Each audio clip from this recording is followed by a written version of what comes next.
Hello everyone, welcome back to our channel. आप देख रहे हैं शी टैक एक्सपर्ट और मैं हूं health educator Megha. So friend, आज हम बात करने वाले हैं हाउ टू क्लीन वजाइना। महिलाएं अपने जो प्राइवेट पार्ट है उसको क्लीन कैसे करें, क्योंकि फ्रेंड क्लीन करने के कुछ वीडियो से मैं आपको बताती आ रही हूँ कि ये जो आपका प्राइवेट पार्ट है ये बहुत ही असेंशियल पार्ट है।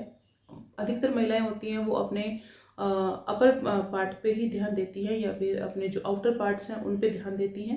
जो इंटरनल जो पार्ट्स होते हैं, रिप्रोडक्टिव ऑर्गन्स होते हैं, सो उनको काफ़ी हद तक निगलेक्ट किया जाता है।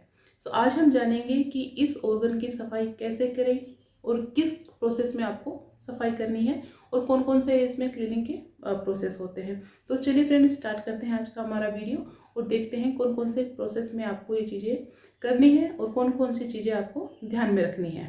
स्टार्ट करते हैं। सबसे पहले अगर हम प्रोसेस की बात की जाए तो सबसे पहले अगर आप वजाइनल केयर पे क्लीनिंग पे बात कर रही हैं कि आपको वजाइनल केयर कैसे करनी है, उसकी क्लीनिंग कैसे करनी है, तो सबसे पहले हम बात देखेंगे कि वहाँ का वॉश कैसे करना है।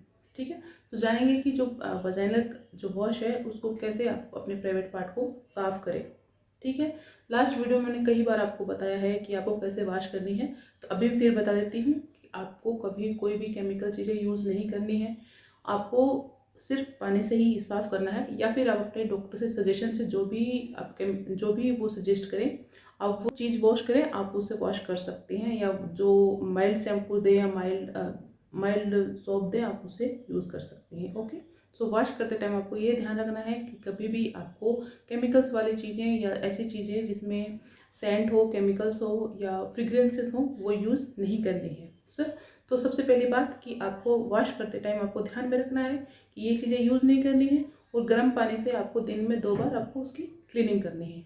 ओके, क्लीनिंग करते टाइम फ्रेंड आपको ये ध्यान में रखना है कि हल्का सा गर्म पानी हो तो ज़्यादा बेटर रहता है, क्योंकि वो सारी प्रॉब्लम का एक ही सॉल्यूशन है। हल्का सा गर्म पानी वहाँ के एरिया को क्लीनिंग अच्छे से करता है। ओके, तो वॉश करने के बाद फ्रेंड हम बात करते हैं ड्राइंग की कि उसको सुखाएं कैसे।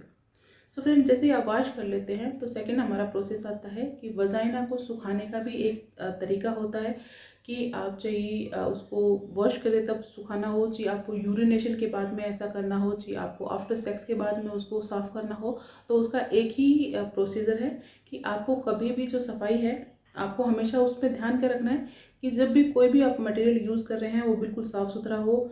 या चाहे आप टिश्यू पेपर से करें, चाहे आप कॉटन के किसी भी पैड से करें या कॉटन से करें या फिर आप सूती कपड़े से करें, बट वो होना चाहिए बिल्कुल साफ़ होना चाहिए। ठीक है, या धूप में सूखा हुआ होना चाहिए, धुला हुआ।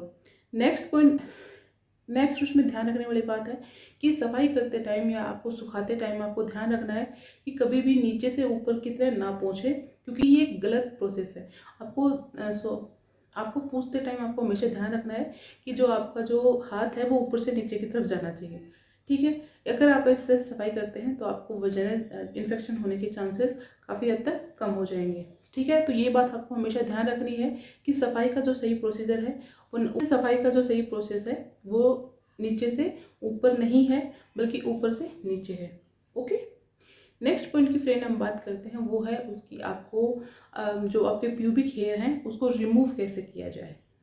प्यूबिक हेयर है या प्राइवेट पार्ट के आपके जो बाल हैं उसको आपको क्लीन करने के लिए कभी भी आपको रेजर यूज़ नहीं करना है, ना ही आपको हेयर रिमूविंग क्रीम यूज़ करनी है, ना ही आपको किसी तरह की वैक्सिंग करनी है, क्योंकि ये सारी चीज़ें आपकी वहाँ की एरिया को और भी हार्मफुल कर देती हैं वहाँ पे, या फिर वहाँ पे इन्फेक्शन होने के चांसेस हो सकते हैं, इचिंग हो सकती है।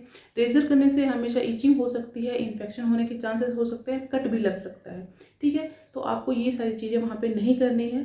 तो अब आप क्वेश्चन आता है कि आप वहाँ की सफाई करें, तो वहाँ की जो आप हेयर रिमूविंग कैसे करेंगे। तो सबसे अच्छा फ्रेंड ऑप्शन होता है कि आप अपनी उस वहाँ के जो हेयर्स है उनको सिर्फ आप ट्रिम कर सकते हैं। ओके, ट्रिम आप किसी भी तरीके से कर सकते हैं, चाहिए वालों को फ्रेंड आपको ट्रिम करना ही होता है, क्योंकि वहाँ के जो हेयर्स है वो आपके इन्फेक्शन इन्फेक्शन से प्रोटेक्ट करने के लिए होते हैं। तो यदि आप वहाँ के जो हेयर को पूरा ही रिमूव कर देंगे तो वहाँ के इन्फेक्शन होने के चांस भी होते हैं, और साथ ही वहाँ के हेयर रिमूव होने के बाद इचिंग की भी प्रॉब्लम हो सकती है, इन्फेक्शन की भी प्रॉब्लम हो सकती है, ड्राइनेस की भी प्रॉब्लम हो सकती है। तो आपको वहाँ पर करना क्या है, कभी भी आपको हेयर रिमूव करते टाइम आपको सिर्फ ट्रिम करने हैं। ट्रिम करना ही एक बेस्ट ऑप्शन होता है। तो ये 3 प्रोसेस थे फ्रेंड कि आपको वॉश कैसे करना है, ड्राई कैसे करना है और हेयर रिमूव कैसे करना है। तो ये तीनों पॉइंट फ्रेंड आपको, आई होप कि आपको समझ में आया होगा कि तीनों प्रोसेस आपको कैसे करने हैं। इसके रिगार्डिंग कोई या वजन केयर से रिगार्डिंग आपकी कोई क्वेरी है तो आप मुझसे पूछ सकते हैं। आज के लिए इतना ही, कल फिर मिलते हैं, तब तक अपना ध्यान रखें।